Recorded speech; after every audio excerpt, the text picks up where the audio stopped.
Esto es Hablemos de Lana. Hablemos de lana. Finanzas, Es lo mejor que puedes hacer para comenzar a invertir. economía, Debemos ser capaces de interpretar la economía. ¿Cómo funciona el dinero? El crédito es un impulsor de lo que sea que quieras hacer. Cultura financiera. ¿listos para hablar de lana? Hola, ¿cómo están? Bienvenidos nuevamente a Hablemos de Lana, su podcast de cultura financiera, en donde les ayudamos a llevar el control de sus finanzas. Como todos los episodios me presento, yo soy Jorge Seáñez, soy empleado, autoempleado, emprendedor y su compañero de este podcast de finanzas. El día de hoy nos acompaña un empresario muy reconocido del estado de Chihuahua, con muchísimos años de experiencia. Está con nosotros, bueno, y aparte, tío de nuestro editor, productor del podcast de Hablemos de Lana, de nuestro Vic. Nos acompaña el ingeniero Francisco Santini, dueño, fundador de Ripipsa. Ripipsa es una empresa muy reconocida acá del estado que hacen líneas de producción para la maquila. Para los que nos escuchan de fuera, porque nos escuchan de muchos lados, Francisco, bienvenido. Muy bien, gracias Jorge, gracias Víctor y gracias a Fidapech por la invitación. No, hombre, nosotros encantados de que estés aquí y un invitado con toda la experiencia del mundo.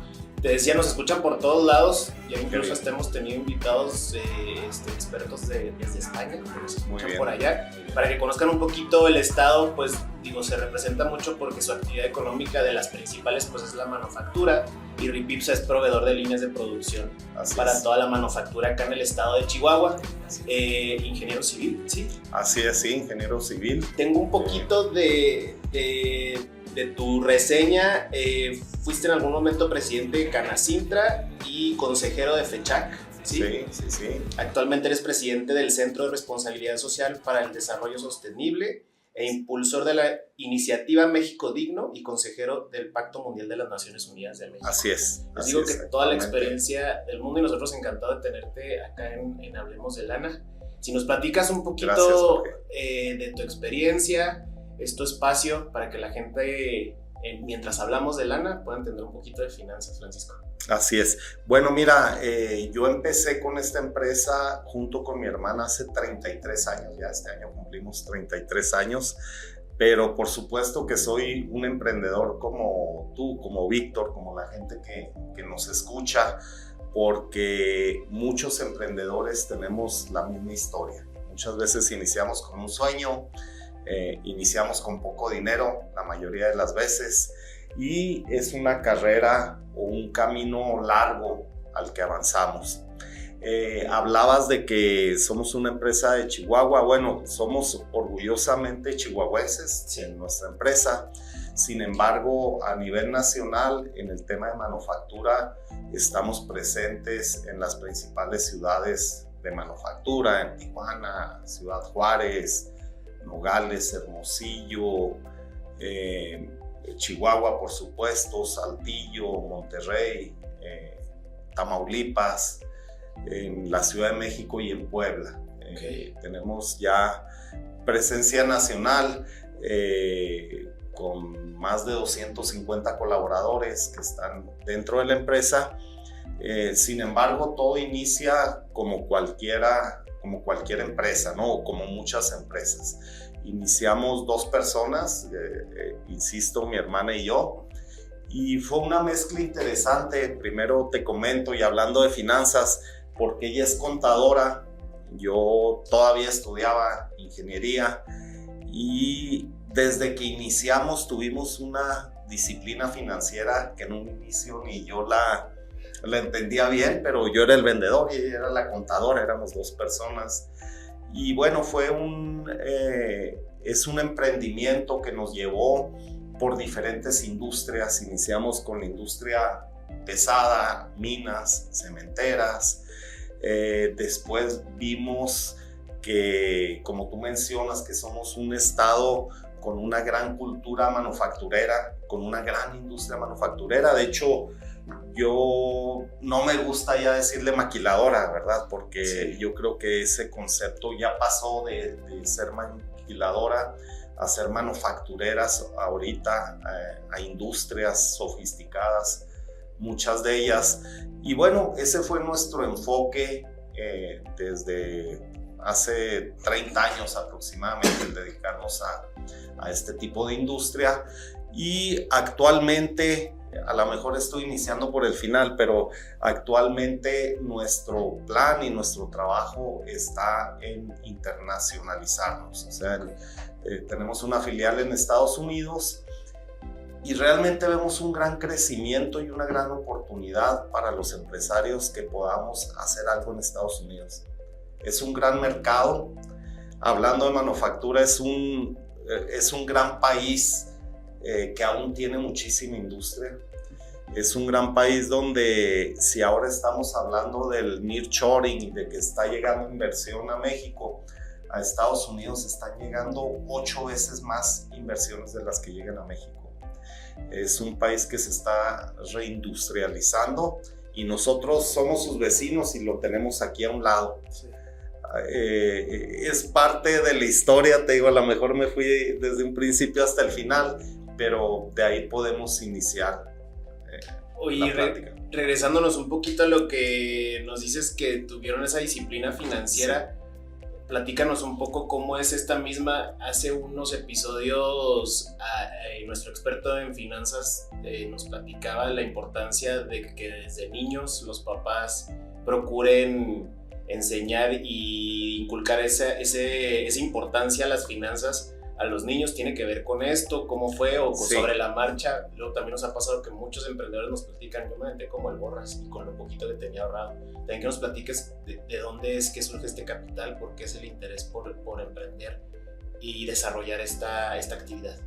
Así es, mira, definitivamente primero muchos emprendedores iniciamos sin dinero. Yo realmente tenía un Volkswagen, en aquel entonces un bochito, y posiblemente costaba 5,000 pesos, y me dice mi hermana, mi cuñado, oye, pues yo pongo otros 5,000 y vamos haciendo una sociedad. Ellos tenían su trabajo y todo lo demás. Pero era muy poco el recurso. Yo pues me dedicaba totalmente a vender, a buscar clientes, a andar en la calle con los pocos recursos que teníamos, y mi hermana era la que pues administraba las pocas ventas que teníamos.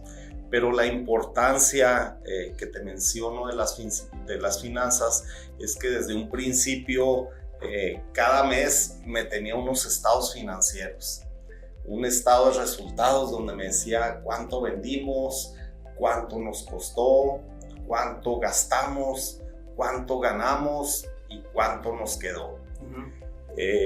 Como lo has visto posiblemente en otros programas, si hacemos inicialmente ese ejercicio, pues los primeros meses, incluso pudiera ser un año de las empresas, el resultado final es negativo. Okay. ¿Sí? Porque las ventas no son suficientes todavía. Y de ahí empieza un tema que yo les recomiendo a los emprendedores. Sí hay que buscar un capital de trabajo para que puedas arrancar, porque es muy complicado arrancar sin capital de trabajo. Y esto vuelvo a insistir de la importancia primero de que veas los resultados que tuviste. Insisto, todo basado en las ventas. ¿Cuánto vendiste? Si vendes mesas, ¿cuántas mesas vendiste? ¿A cuánto? ¿Cuánto te costaron? ¿Sí? ¿Las vendiste a 100? Lo pongo a la mejor tipo niño que ahorita hablaste, pero las vendiste a 100. Esas mesas te costaron 60, pero te gastaste 20 o 30, entonces te van a quedar 10. Sí, 10 pesos. Cuando bien te va, porque te digo, inicialmente con el número de mesas que vendes y con los gastos que tienes, posiblemente no te quede el resultado. Pero simplemente si en una hoja, en un Excel, tú tienes estas fórmulas, ¿no? que es en tus estados financieros, te puedes dar cuenta, por ejemplo, de que necesitas vender 10 mesas más para poder llegar a tu punto de equilibrio. Es algo muy básico, muy sencillo, que incluso si no tienes tú la contadora ahí, si alguna persona te lleva la contabilidad, pues tienes que pedirle esta información básica y tener la disciplina de analizarla cada año. Eso te va diciendo cómo vas, qué más necesitas para hacerlo. Incluso, volviendo a hablar de nuestro experto en finanzas, Roberto habla mucho de que el punto de equilibrio más allá del año debería de ser mensualmente, o sea, mensualmente el pensar y el ver, oye, pues sí, exactamente eso. Si la estoy vendiendo a 100, a lo mejor tengo que subir un poco más porque no estaba considerando este gasto que no estaba en mi mente y que lo traía escondido la mesa, hablando del ejemplo que pones. Y si no debo de vender más de las mismas para poder lograr encontrar ese punto de equilibrio. Así es. Si les explicas un poquito a la gente lo que es el punto de equilibrio, nos escuchan de todos los tipos de personas, pero que entiendan qué es este punto de equilibrio, que es básicamente... Sí, mira, básicamente es las ventas que tienes, menos el costo de las ventas, menos los gastos que tienes, que en los gastos ahorita te hablo, hay una parte muy importante que es tu sueldo, por ejemplo. Tú como emprendedor debes de tener tu sueldo, entonces tienes ventas, tienes el costo de ventas, lo que te costó comprar esas mesas para después venderlas, lo que te gastaste y lo que te queda. El punto de equilibrio es cuando vendes las mesas, le quitas los gastos y el costo y al menos te queda en cero, o sea, no perdiste. ¿Qué es eso? Sí, Es encontrar que el puedes equilibrio. decir, oye, vendiendo 10 mesas al mes, me mantengo. Ahora te hablé de un punto importante, el salario del emprendedor. El salario del emprendedor debe estar en los gastos y tiene que ser un salario que ya estimaste, no es parte de la disciplina financiera que debes de tener. En ocasiones confundimos el decir, vendí 10 mesas, me quedó tanto, pues agarro ahora 10,000 pesos. Ahora no me quedó, ahora nada más agarro 5,000. Ahora me quedó mucho, agarro 20,000 pesos. Realmente, si no tienes la disciplina de tener tu salario fijo ahí, se te puede ir la empresa, se te puede ir el negocio en estar teniendo eso. Te puede cambiar o bajar más tu calidad de vida cuando no ganes. Te puede hacer fantasías de que estás ganando mucho y te lo estás gastando. Y una cosa importante, necesitas también para llegar a ese punto de equilibrio considerar que tienes que pagar ahí tu salario. Entonces eso te motiva también a decir, oye, tengo que vender las 10 mesas porque de ahí sale mi salario, igual que el de cualquier persona que trabaja contigo en la empresa. Y luego también hay un punto donde se debe considerar el también generar la reinversión, ¿no? Porque pues empiezas vendiendo 10 mesas, pero si la empresa empieza a funcionar, ya te va, o sea, tu demanda va a ser el doble. Entonces es pensar de dónde saco el dinero que la misma empresa me dé para meterle y poder tener ahora sí la producción de las 20 mesas, que son las que me están demandando ahorita el consumidor. Creo que ha sido algo que nos han platicado algunos emprendedores y empresarios que dicen es que de repente no se considera eso. Lo del sueldo nos lo han platicado también mucho. Nos dicen es que sacamos 10,000 y los 10,000 completos vénganos a la bolsa y voy y me los gasto todos en lugar de asignarte un sueldo y saber que se tienen que pagar muchas cosas y que tú tienes tu sueldo y tienes que lograr tener tu vida y tu calidad de vida con ese sueldo. Sí. Y considerándolo en crecimiento, ¿cómo hicieron ustedes? ¿Tuvieron ese pensamiento aparte de que, como dices tú, de la disciplina financiera, el considerar eso? Porque digo, obviamente tenían una visión de que iba a crecer, pues tan evidente es que 30 años y ahorita ya en todo el país. ¿Cómo lo hicieron en su momento? Sí, bueno, mira, primero empiezo por el final, Jorge. Decías tú cómo se veían o algo. Siempre tienes que verte como una empresa grande. Yo le digo a todas las personas que me dicen, no, pues tengo un changarro y no, pues hago comida, no, pues vendo ropa. Le digo, no, tienes una empresa textil, estás en el ramo restaurantero. O sea, tienes que verte siempre como una empresa grande, tienes que actuar como una empresa grande, tienes que tú mismo levantar la imagen de tu empresa cuando te expresas de ella. Eso es una parte importante que debes de tener. Y esa misma visión, cuando te ves así, te va a llevar a hacer una empresa grande, porque actúas como grande. ¿Quieres ser grande? Pues vas a llegar a ser grande. ¿Sí? Entonces, esa visión la tienes que tener. En el tema de reinversión para crecer, que es sumamente importante, la mayoría de los emprendedores lo hacemos por inercia. Posiblemente no lo pensamos, pero cuando te empieza a ir bien, te digo, lo hacemos por inercia, no quiere decir que esté bien. Nos empieza a ir bien y como dices tú, oye, pues necesito otra máquina para hacer otras 10 mesas, necesito ampliarme, necesito hacer tal cosa, y realmente la utilidad que empiezas a generar se va para el crecimiento y no necesariamente mejora tu calidad de vida inicialmente. Yo también me gustaría dejar claro que como emprendedor tienes varios sacrificios que hacer. Uno de ellos es tu calidad de vida.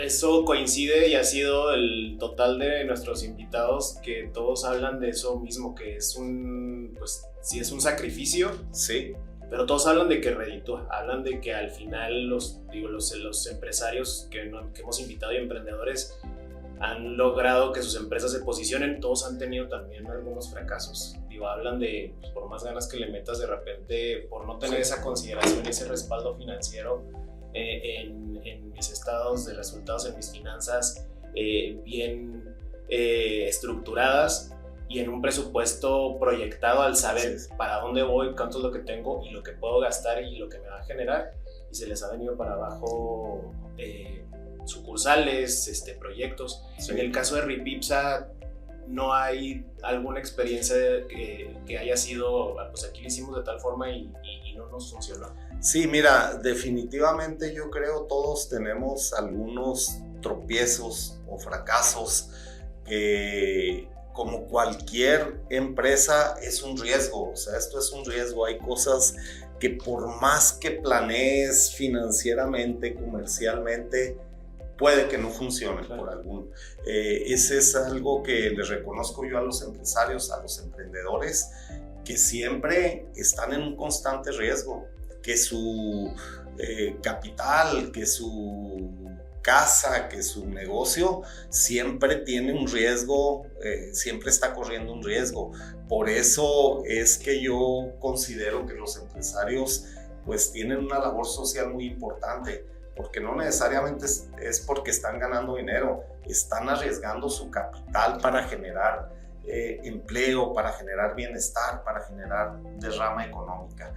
En la empresa sí hemos tenido posiblemente algunas sucursales que no han funcionado y que reintentamos y reinvertimos y que las cerramos, por ejemplo. Y una de ellas, te vuelvo a decir, la volvimos a abrir el año pasado. Decimos, es que sí es un lugar industrial donde tenemos que vender. Hay algunas líneas de productos, ahorita platicábamos hipotéticamente de las mesas, donde puedes decir, oye, ahora voy a traerme mesas de aluminio o mesas blancas y te traes esas mesas y no se venden y no funcionan. Y bueno, así hemos tenido fracasos en algunas marcas, en algunas inversiones que no han funcionado. Entonces hay que darle la vuelta, hay que tomar los errores que cometiste, que no consideraste para que no funcionara, y bueno, las próximas decisiones irlas tomando con más análisis, con más datos, que es lo que a veces nos falta, tener datos para tomar decisiones. ¿Y está relacionado, tú crees, al tema financiero o al tema de no tener el conocimiento absoluto del mercado? ¿Qué es lo que tú consideras que ha sido esto que ha provocado que no funcionen estas cosas? Sí, mira, primero, puede ser el desconocimiento que tienes de la plaza donde vas a instalarte, ¿no? O de la ciudad donde vas, de la cultura. Te hablé ahorita de ciudades donde hay una gran actividad industrial o manufacturera, pero cada una tiene su forma de ser diferente, su particularidad, que tienes que entenderlo, ¿sí? Monterrey es muy diferente y yo lo admiro mucho porque son muy regionalistas, tienen mucho consumo local y te podré decir que hace 20 años que llegamos a Monterrey, literalmente me decían, bueno, pero una empresa de Chihuahua, ¿qué me va a venir a vender a Monterrey o qué me va a venir a enseñar, ¿verdad? A mi industria.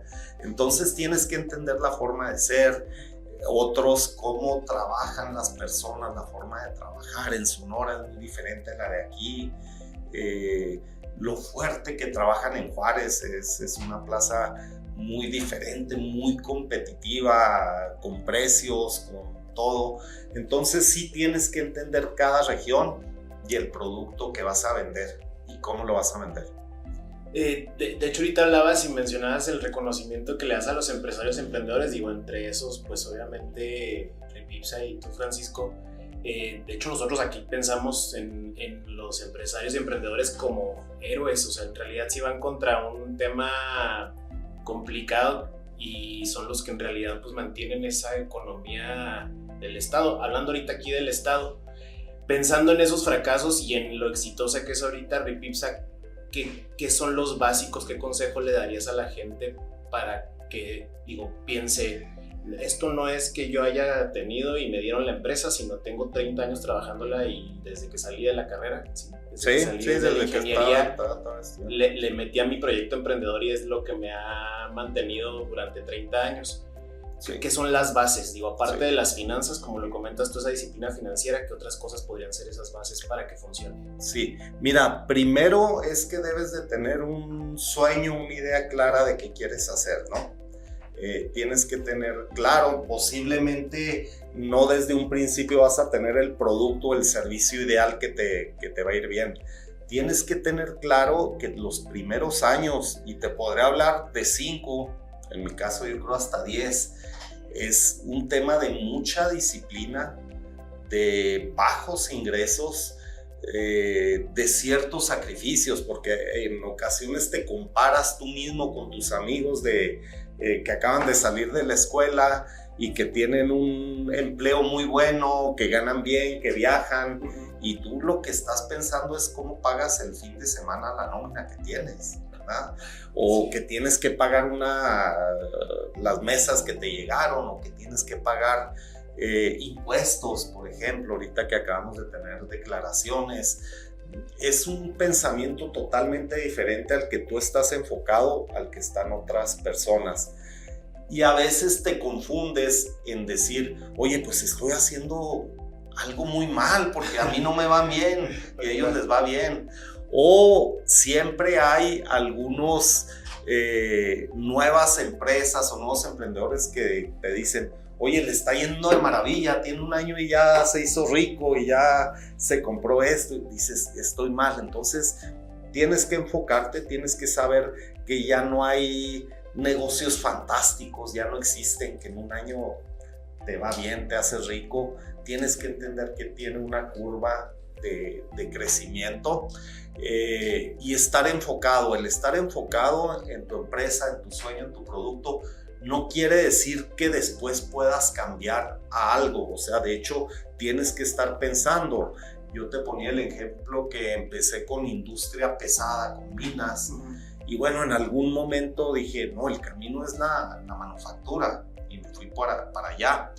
Incluso si sigo con este tema, yo creo que en mi empresa hemos cambiado posiblemente tenemos 3 etapas donde hemos cambiado de rumbo, ¿no? De industria pesada, industria manufacturera, de empezar a hacer productos. Ahorita hablábamos con un aluminio estructural, ese fue un boom que nos cambió.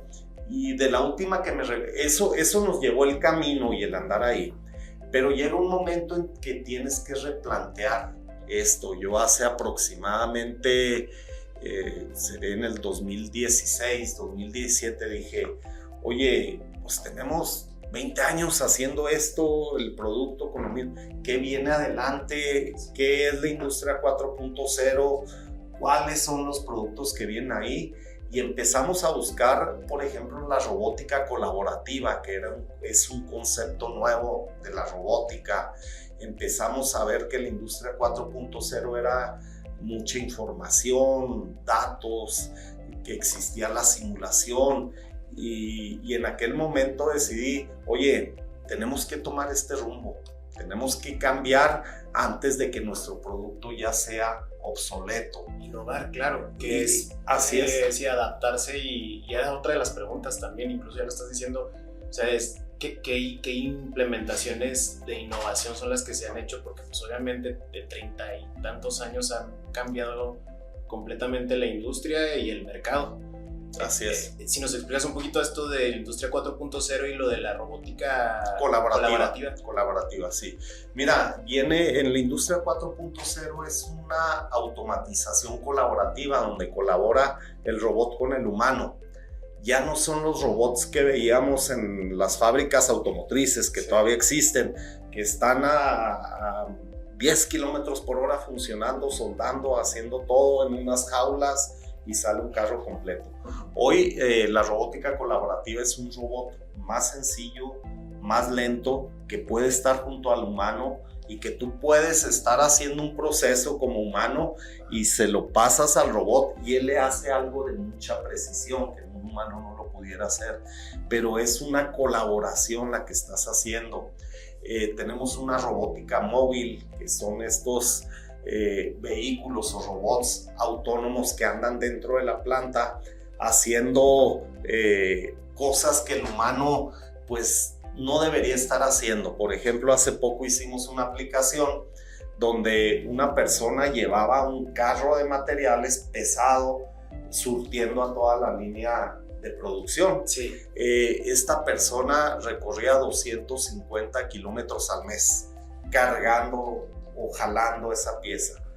Si pones tú un robot que lleve, que va guiado, que sepa dónde pararse, cuánto tiempo estar, que colabore con la fábrica, bueno, pues haces a esa persona que la traías cargando, la puedes tener en un lugar más eficiente haciendo cosas más importantes que solamente estar jalando un carro de materiales. Por ahí viene el tema de robótica colaborativa. Dentro de la industria 4.0 viene mucho la simulación industrial. Antes querías hacer un producto y empezabas a hacerlo y resulta que te tardabas 2 horas en algo que pensabas que era media hora. Ahora todo mediante software, simulas todo el proceso, incluso en video, y dices, oye, si se termina en tanto, necesito otro técnico aquí para que le surta el material, y lo ves como una película y le empiezas a mover y te sale. Qué maravilla pensar en todo, digo, la adaptación, en la adaptabilidad, en la implementación de innovación, que es algo, digo, que en todas las empresas, lo importante de implementar tecnología, lo importante de adaptarse a todos estos procesos, incluso de inteligencia artificial, donde te pueden hacer todas estas simulaciones. Sí. Y pues del mismo mercado y la época en la que estamos ha hecho que Repipsa se adapte, y es por lo mismo que ha funcionado tanto. Sí. Así es, Jorge. Oye, y bueno, yo no quiero que se me pase, hay un tema importante, sí, dinos. de que tenemos que prepararnos siempre los emprendedores, los empresarios. Yo pongo un ejemplo, y ahorita siempre te empecé hablando con estados financieros, porque insisto, es clave en tu empresa. En un principio te los explican si no eres contador, si no eres financiero, y no captas el cómo poner los números que ves en la imaginación a cómo están en tu empresa. Sí. ¿Sí? Entonces yo me acuerdo, y me sirvió mucho, que tomé un curso de estados financieros donde te lo explicaban con un tablero como de un juego de turista, y por ejemplo el balance te dan fichas, te decían, ¿cuánto tienes en inventarios en el balance? ¿No? Tengo 100. Bueno, pon 100 pesitos aquí en tu almacén. ¿Cuánto te deben los clientes? 20. Ponlo aquí en clientes. ¿Cuánto tienes en el banco? 10. Ponías 2 fichitas o una fichita. y empezaban a hacer un ejercicio, oye, vendiste tanto, entonces salió el almacén y se fue acá. Empezabas a poner los números o las fórmulas viéndolos en tu empresa, visualizándolo dónde están en tu empresa, ¿sí? Entonces, te decía, a veces como empresarios cometemos los errores que nunca sabemos cuánto tenemos en inventarios. Nos asomamos y vemos el almacén medio vacío, medio lleno, pero una vez que lo ves o que ves cuánto va creciendo o cuánto se hacen obsoletos, bueno, es una gran herramienta para tomar decisiones, claro, cuando lo estás viendo. Y te digo porque eso fue algo inicial. Después yo creo que todo mundo debemos de tener algún curso de finanzas para no financieros, por ejemplo. Eso es básico, pero para cualquier profesión, cualquier actividad productiva, lo que sea. Así es, entonces tenemos que seguir con eso. Si puedes irte a una maestría o a un diplomado en alta dirección que están muy basados en finanzas, es sumamente importante. Pero yo quiero decirte que donde más puedes aprender es de otros empresarios. Yo invito a todos los emprendedores, siempre pregúntenle al más grande o pregúntenle a su similar cómo te está yendo, cuánto vendiste, cómo te ha ido con el personal. Oye, ¿cómo te está pegando ahorita la baja del dólar? Que por ejemplo a nosotros nos está afectando bastante. Eso siempre hay que estarlo haciendo. Hay que preguntarle a los grandes empresarios, si tienes acceso a hablar con ellos, ¿cómo le hiciste cuando pasó este tema de la crisis financiera? ¿Cómo le vas a hacer en la sucesión de tu empresa? ¿Cómo te está afectando el nearshoring o te está beneficiando? Yo les ponía un ejemplo. En una ocasión salí con unos amigos, fuimos a un torneo, y en el viaje me tocó con uno de ellos, director de finanzas de una empresa muy grande de aquí de Chihuahua, y le empecé a preguntar, oye, ¿y en tus estados financieros? Pregúntele, ¿y cómo llevas este producto? ¿En dónde lo pones? ¿En dónde lo clasificas? Oye, ¿cada cuándo lo presentas? Fuimos platicando. A las 2 horas que aterrizó el avión, me dice, oye, me exprimiste en el viaje, me dice, te debería de cobrar honorarios, dice, me sacaste todo. Bien, en buen plan, ¿verdad? Pero, o sea, uno nunca deja de aprender y siempre puedes aprender más de los más grandes porque les ha ido bien. Entonces hay que estar con ellos, hay que participar en organismos empresariales, hay que asistir a pláticas, a conferencias, hay que tomar aceleradoras de empresas. Nosotros llevamos como 3 aceleradoras y son sumamente enriquecedoras, te dan un rumbo. Hay que tener planeaciones estratégicas siempre, ¿sí? Profesionales, y seguirlas. Hay muchas cosas que tenemos que hacer. Insisto, seguirte preparando siempre, todos los días. Yo le digo a los jóvenes empresarios o estudiantes todavía, les digo, oye, qué bueno que estemos en redes sociales, qué bueno que estés revisando todo el día el internet y todo. Digo, pero enfócate a lo que tú haces, o sea, vete a una red social más empresarial. Si te dedicas a vender mesas, pues que las páginas que veas, a los que sigues en X o en cualquier cosa, sean de esto. Que si estás en Twitter X, o que si estás en Instagram, que abres tu Instagram y te salen puras cosas industriales, ¿sí me explico? Sí. Eso es lo que les digo, enfóquense en eso. Qué bueno que estén ahí, incluso en TikTok, que lo abras y que te salgan cosas de lo que tú haces. Inviértele el tiempo ahí, sigue estudiando, sigue aprendiendo. Que es precisamente por lo que surge Hablemos de Lana, como hablas tú de los empresarios grandes, que es también precisamente por lo mismo que tenemos el honor y de tenerte invitado, para que la gente aprenda es la intención es hacia donde va Hablemos de Lana, que que se logre esparcir esa cultura financiera, que entiendan que es importante para todos, que no le tengan ese rechazo que creo que es hasta cultural y natural a las finanzas, pero pues es algo que desde la finanza personal te convierte en alguien estable, tranquilo, incluso exitoso, y también a las empresas. Es por lo mismo que estamos muy agradecidos también con todo lo que nos estás compartiendo, y creo que todavía nos daría para platicar muchísimo más. Así es, Jorge. Francisco, de hecho me gustaría, si quieres comentar algo más para que te escuche la gente que ve y escucha Hablemos de Lana, y también si pudieras cerrar nosotros lo que dices tú, ser el emprendedor. En la primera temporada le preguntamos a los emprendedores y a los empresarios, ¿es sencillo emprender? ¿Es fácil emprender? Todos nos decían que no, todos que decían es mucho trabajo, es pesado, pero reditúa si no sueltas, si no avientas el trabajo que llevas hecho. Y en esta ocasión, como te comentaba, consideramos a los empresarios héroes de la economía del Estado, y nos gusta saber, considerándote a ti como héroe de la economía, ¿cuál es tu superpoder? Ándale. Bueno, mira, mi superpoder puede ser que siempre quiero crecer más en la empresa. O sea, si hoy tenemos 12 sucursales, yo me veo con otras 3 o 4 en Estados Unidos. Yo pienso que el día que dejas de crecer, empiezas a irte para abajo. Entonces yo creo que mi superpoder es siempre estar empujando y más ventas y más ciudades y más sucursales y más utilidades, aunque a veces ese crecimiento pues no te va dejando tanto dinero porque lo sigues reinvirtiendo como hablabas, pero lo mío es crecer y seguir creciendo.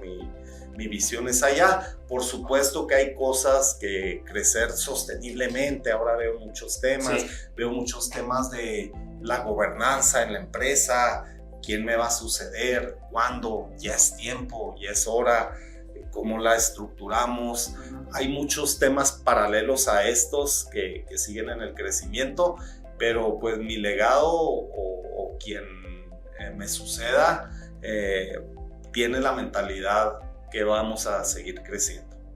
Oye, y son temas que luego en algún otro episodio te volvemos a invitar. No sé si quieras comentar o agregar algo más. De la gobernanza, mira, hoy lo que son las empresas socialmente responsables, ahora ya la tendencia mundial le dan como ESG o ASG, que es ambiental, social y de gobernanza, que para mí es una parte sumamente importante. La mayoría de nosotros como emprendedores nos volvemos empresa familiar. Sí, aunque seas tú, yo, mi hermana, tú y un primo, pero al rato llega a trabajar contigo tu otro hermano y se vuelve una empresa familiar. Estas empresas, lamentablemente, y muchas de nuestras medianas empresas, se acaban cuando se acaba el fundador, porque muchas veces no soltamos la empresa a tiempo, creemos que los demás no están preparados, pensamos que la sucesión va a ser muy larga, no generamos un gobierno corporativo, un consejo de administración, una buena estructura de la empresa, y a veces nos llega el tiempo cuando ya estamos obsoletos y no preparamos nada atrás. No preparamos a los posibles candidatos que nos sucedan, no tenemos un consejo de administración que nos dé una guía, y ahí se acaban las empresas, y empresas de buen tamaño, muchas se acaban ahí, no trascienden a ser grandes. Entonces, insisto mucho, tenemos que tener clara la gobernanza en la empresa, que implica los temas que ya te mencioné. Muchísimas gracias, Francisco. Todo lo que nos platicas, de lo más interesante, y estoy seguro de que toda la gente que nos está viendo y escuchando va a adquirir mucho conocimiento de toda tu experiencia. Si nos compartes tus, no sé, redes sociales, las de Ripipsa, incluso por lo que nos platicas, creo que puede haber gente que diga, oye, qué padrísimo que nos dé una conferencia, también si tienes algún contacto para lo mismo. Sí, bueno, mira, en las redes sociales de Ripipsa, pues todas se llaman Ripipsa, están en ripipsa.com, que es la página web. Y de ahí, bueno, estamos en Instagram, estamos en LinkedIn, estamos en X, estamos realmente en casi todas. Generamos buen contenido, creo yo, en redes. Y yo no lo tenía tan claro hasta que ahora algunos proveedores me empezaron a decir, oye, vimos tal publicación, vimos tal cosa, tenemos un equipo que lo hace. Yo personalmente tengo también mis redes, pero básicamente participo en las de la empresa, que es donde estoy metido de lleno, pero bueno, también F. Santini, así aparezco en varias redes sociales. Claro. Digo, para la gente que quiera más asesoría, para la gente que quiera invitarte a conferencias, que fácilmente lo veo como de los casos de éxito, que lo aprende uno mucho en conferencias o en pláticas que se imparten. Muchas gracias de nuevo, estamos muy contentos de que nos hayas acompañado en Hablemos de Lana. Y para toda la gente que nos escucha, nos está viendo, compartan nuestros episodios, compartan tanto los de YouTube como los de Spotify, como los de Apple Podcast. Vamos a hacer que la cultura financiera llegue a todo el mundo, que crezca esta comunidad. Y pues nada, Francisco, muchísimas gracias y nos vemos en la siguiente para seguir hablando de la. Gracias, Jorge, gracias, Fidapech, gracias, Víctor, gracias por recibirnos. ¿Y tú cómo manejas el dinero? Esto fue Hablemos de Lana. Es lo mejor que puedes hacer para comenzar a invertir. Economía. Debemos ser capaces de interpretar la economía. ¿Cómo funciona el dinero? El crédito es un impulsor de lo que sea que quieras hacer.